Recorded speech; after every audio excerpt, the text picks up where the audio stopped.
ஓம் சாய்ராம். என் அன்பு செல்லமே, என்னுடைய அழகான தங்கமே, உன்னை பார்த்து சில விஷயத்தை பற்றி பேசலாம் என்று வந்தேன். அந்த விஷயங்கள் முழுவதும் உன்னுடைய வாழ்க்கைக்கு சம்பந்தமானதுதான். அதனால் நான் என்ன சொல்ல வருகிறேன் என்பதை சற்று தெளிவாக கேட்டால்தான் உனக்கு புரிய வரும். நம் வாழ்க்கையில் நாம் எவ்வளவு பெரிய விஷயத்தை நினைத்து கொண்டு தவறாக இருந்திருக்கிறோம் என்று. நீ உன்னுடைய வாழ்க்கையில் நிறைய நபர்களுக்கு உதவி செய்திருக்கிறாய். நிறைய நபர்களுக்கு உதவி செய்து இப்பொழுது நீ நினைக்கும் விஷயங்கள், நான் எத்தனையோ நபர்களுக்கு உதவி செய்தேன், ஆனால் எந்த ஒரு விஷயமும், எந்த ஒரு பொழுதும், எந்த ஒரு நேரத்திலேயும் நான் செய்த அந்த உதவி எனக்கு கையில் கிடைக்கவில்லை என்று. நீ எவ்வளவு வேண்டுமானாலும் செய்திருக்கலாம் அம்மா, ஆனால் அவர்கள் திரும்ப செய்வார்கள் என்பதை நினைக்கக்கூடாது. அப்படி நினைத்து நீ செய்தாய் என்றால் அது உன்னுடைய தவறான ஒன்று. ஏனென்றால் இங்கு வாங்கிக் கொள்ளும் சிலர் கொடுப்பதற்கு மறந்து விடுகிறார்கள். சில சமயத்தில் சிலர் என்ன தெரியுமா செய்கிறார்கள், இங்கு எல்லோரும் கஷ்டப்படும் பொழுது, கவலைப்படும் பொழுது ஒரு ஆறுதலான ஒரு வார்த்தையை தேடுவார்கள், உதவியை தேடுவார்கள். ஆனால் அதுவே அதே நபருக்கு ஏதாவது ஒரு கஷ்டம் வரும் பொழுது, ஒரு துன்பம் வரும் பொழுது, அந்த நேரத்தில் அவர்கள் திரும்ப செய்யணும், திரும்ப கொடுக்கணும், அவங்களுக்கு அதே மாதிரி ஒரு ஆறுதலான வார்த்தையை கொடுக்கணும் அப்படின்னு நினைக்க மாட்டாங்க. ஏன்னா அவங்களுக்கு அந்த மனசு இல்லை. கை நீட்டி வாங்குவாங்களே தவிர அதை கை நீட்டி திரும்ப கொடுப்பதற்கு மனசு இல்லை. உனக்கு ஒரு விஷயத்த சொல்கிறேன், சரியா கேளு.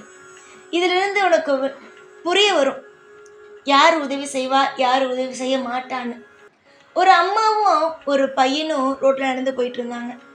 அப்போது அம்மா ஒரு கடை வந்ததுக்கப்புறம் ஒரு வீட்டு வாசலில் நிற்க வச்சுட்டு கடையில் ஜாமான் வாங்கிறதுக்காக போயிட்டாங்க. பொருள் வாங்கிறதுக்கு போனதுக்கப்புறம் அந்த வீட்டு வாசலில் நின்ன பையன், அவங்க விட்டுட்டு போன பையன், பெரிய பங்களா மாதிரி இருக்குது, அந்த வீட்டு வாசலில் தான் நின்றுக்கிட்டு இருக்கான். அப்போ அந்த வீட்டை உத்து பார்த்துட்டே இருக்கும்போது அந்த வீட்டு வாசலில் ஒரு பழைய பந்து ஒன்று கிடக்குது. சரின்னு சொல்லிட்டு ஓடி போய் எடுக்கிறான்.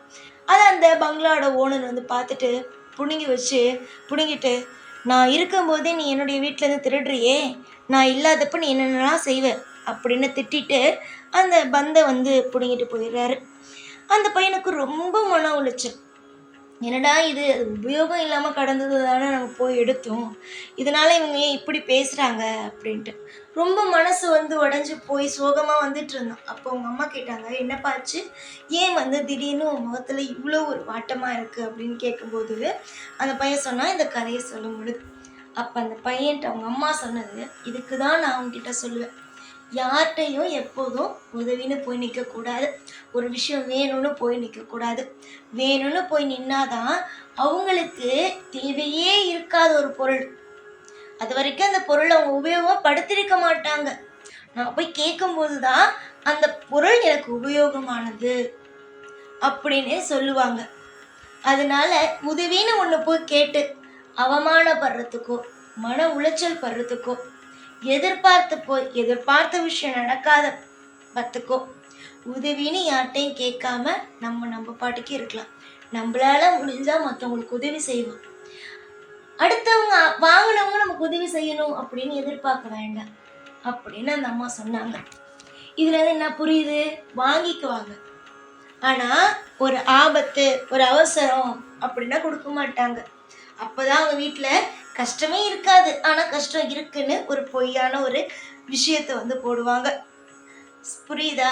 நான் என்ன சொல்கிறேன்னு உனக்கு நிச்சயமாக புரிஞ்சிருக்கும். இந்த ஒரு விஷயத்த உன் வாழ்க்கையில் நீ அனுபவிச்சிருக்க. சின்ன வயசுலேருந்து இப்போ வரைக்கும் இந்த ஒரு விஷயத்த அனுபவிச்சிருக்க. அவங்க வீட்டில் வேணாம்னு இருக்கே, எப்போ கேட்போம் அப்படின்னு கேட்கும்போது இல்லை இது எனக்கு தேவைப்படும் அப்படின்ட்டுருவாங்க. ஆனால் கடைசி வரைக்கும் அது வீணாக போகிற வரைக்கும் அந்த இடத்துல தான் கிடக்குமே தவிர அதனால் உபயோகப்படுத்த மாட்டாங்களே தவிர கொடுக்கவும் மாட்டாங்க. அதே மாதிரி தான் நீ செய்கிற அப்படிங்கிறதுக்காக திரும்ப அவங்க செய்வாங்கங்கிறது அர்த்தம் இல்லை. உனக்கு பிடிச்சா செய், பிடிக்கலன்னா விடு. யாருக்கும் எதிர்பார்த்து நம்ம செஞ்சோமே யார் வீட்லேயும் போய் நின்றுடாத. நீ கேட்குற ஒரே ஒரு உதவி அப்படின்னு கேட்குற ஒரே ஒரு இடம் தெய்வத்துடைய கோவிலுக்கு போகிறதா மட்டும்தான் இருக்கணும். தெய்வத்தோட கோயிலுக்கு போய் அப்பா எனக்கு இதுமாரி உதவி செய், அம்மா எனக்கு இதுமாரி உதவி செய் அப்படின்னு நீ கேட்கலாம். அப்படியே தெய்வம் உதவி செஞ்சிச்சுன்னா அது வெளியில் தெரியாது. ஆனால் உனக்கு சில பேர் உதவி செஞ்சுட்டு உனக்கு பின்னாடி எத்தனை பேர் சொல்லிட்டு இருக்காங்க தெரியுமா? உனக்கு ஏற்கனவே சில பேர் உதவி செஞ்சுருக்காங்க. அவங்கெல்லாம் செய்கிற மாதிரி செஞ்சுட்டு உனக்கு பின்னாடி எவ்வளோ கீழ்த்தரமாக எவ்வளோ பேச முடியுமோ அந்த மாதிரியெல்லாம் பேசிட்டு இருக்காங்க தெரியுமா? அதனால யார்கிட்டையும் எதுவும் எதிர்பார்த்து போகும்பொழுது தானே மனசில் ஒரு மன உளைச்சல் வருது. எதிர்பார்க்காத. எல்லா விஷயத்திலேயும் நான் இருக்கேன், எல்லா விஷயத்திலேயும் உனக்கான விஷயத்த நிச்சயமா நான் செய்வேன் அப்படின்னு நம்பு. எப்பொழுதும் உறுதியோடு இரு. தேவையில்லாத மனக்குழப்பங்கள் வேண்டாம். எல்லா விஷயத்திலேயும் கவலை என்பது வேண்டாம். உதவிக்கு நீ நாடும் ஒரே ஒரு இடம் தெய்வமாக மட்டும்தான் இருக்க வேண்டும்.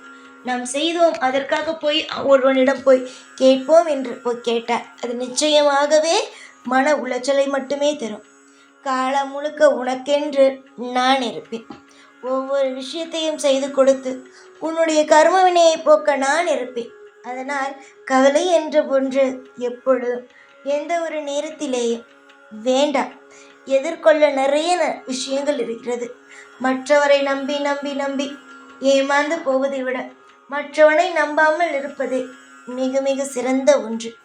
காலம் முழுக்க உனக்கு துணையாகவும் கருணை பார்வையோடும் உன்னை நீ வணங்கும் தெய்வம் இருக்கிறது. அதனால் தெய்வத்தை நம்புங்கள். உங்களுடைய மனசாட்சியை நம்புங்கள். உங்களுக்கு ஒரு விஷயம் தேவை என்றால் அதற்காக நீங்கள் ஓடுங்கள். நிச்சயமாக உங்களுக்கு நல்ல வழியே பிறக்கும். உன்னுடைய வாழ்க்கையில் எல்லாம் கூடிய சீக்கிரமாகவே சரியாகும். எந்த ஒரு நிலையிலும் உன்னுடைய வாழ்க்கையில் நீ மனம் உடைந்து விட மாட்டாய். நிறைய இடத்தில் உன்னை நான் கைவிட்டு விட்டேன் என்று நினைக்கிறாய். ஆனால் அது உண்மை அல்ல. அது எல்லாம் உன்னுடைய வாழ்க்கைக்காக நான் கொடுத்த பாடங்கள் மட்டுமே. உன்னுடைய வாழ்வில் நீ காணும் ஒவ்வொரு விஷயமும் கூடிய சீக்கிரத்தில் அற்புதமாகவே இருக்கும், அதிசயமாகவே இருக்கும். நீயே நினைப்பாய், நம்முடைய வாழ்க்கையா இது இப்படி மாறிவிட்டதே என்று நினைக்கும் அளவுக்கு உன்னுடைய வாழ்க்கையில் இன்பத்தை நான் கொண்டு வந்து தருவேன். நீ பயம் வேண்டாம். எந்த ஒரு நிலையிலும் அலட்சியம் வேண்டாம். விடாமல் உன்னுடைய வேலை என்னவோ அதை செய்.